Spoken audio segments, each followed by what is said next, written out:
گہری چوٹ میں بدترین اذیت یہ ہے کہ ماضی کی کوتاہیاں بہت یاد آتی ہیں۔ فضول امیدیں بیوقوف کا خزانہ ہیں۔ سردیوں میں ہر چیز خوبصورت ہوتی ہے سوائے غریبوں کے کانپنے کے۔ توجہ سخاوت کی سب سے نایاب اور خالص ترین شکل ہے۔ عموماً وہ لوگ ہمارے پسندیدہ ترین لوگ ہوتے ہیں جن سے کبھی ہماری ملاقات نہیں ہوتی۔ محبت یا عزت کسی کو اتنی مت دو کہ وہ تمہاری قدر کرنا بھول جائے۔ رشتوں کو وقت دو۔ تاج محل دنیا نے دیکھا ہے، ممتاز نے نہیں۔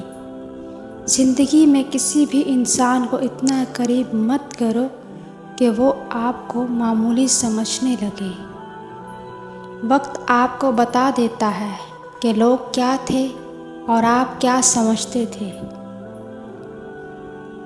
ہم کچھ لوگوں سے بغیر ملاقات کیے بھی محبت کر سکتے ہیں۔ یہی روح کی روح سے کشش کہلاتی ہے۔ بہادر مر جاتے ہیں، ذہین پاگل ہو جاتے ہیں اور زندگی خوش بیوقوفوں سے بھری ہوتی ہے۔ ہم وہ اداس نسل ہیں جس کو ماضی کی یادوں سے باندھ کر مستقبل کے لیے نکارہ بنا دیا گیا۔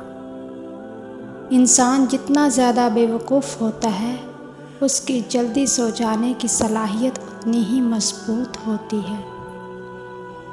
گہری چوٹ میں بدترین اذیت یہ ہے کہ ماضی کی کوتاہیاں بہت یاد آتی ہیں۔ غربت کوئی عیب نہیں لیکن خوبی بھی نہیں۔ ہم نے کسی کو یہ کہتے نہیں سنا کہ رب مجھے غریب کر دے۔ تبدیلی کا راز یہ ہے کہ آپ اپنی تمام تر توانائی پرانے سے لڑنے پر نہیں بلکہ نئی تعمیر پر مرکوز کریں۔ ہم چاہے جو کچھ بھی کہیں یا لکھیں، اس کے باوجود جو باتیں دل میں رہ جاتی ہیں وہ ان سے کہیں بڑی ہوتی ہیں۔ اس دنیا میں زیادہ ایماندار نہ بنو کیونکہ سیدھے درختوں کو ہمیشہ کاٹنے کے لیے پہلے چنا جاتا ہے۔ کسی کے صبر کو اتنا مت آزماؤ کہ وہ صبر ختم کرنے کے بعد سب کچھ ختم کر دے۔ میں نے کبھی کنجوس کو محبت دیتے نہیں دیکھا۔ محبت تو ہمیشہ سخی لوگوں کے ہاتھوں سے پھوٹتی ہے۔ اگر تمہیں کسی چیز کے کھو جانے کا اندیشہ ہو تو اسے کتابوں میں چھپا دو کیونکہ یہ نسل اب کتابیں نہیں کھولتی۔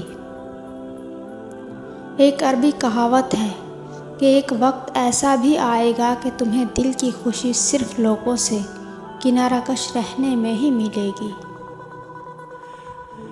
اس دنیا میں تقریباً ہر انسان چاہتا ہے کہ اس کی بات سننے والا، اس کو سمجھنے والا کوئی ہو، لیکن کسی اور کی بات کو سننا کوئی نہیں چاہتا۔ ایک افریقی کہاوت ہے کہ ایک واحد عورت جو مرد کی غریبی میں بھی اس کا ساتھ نہیں چھوڑتی اور اس سے محبت کرتی ہے وہ ماں ہے۔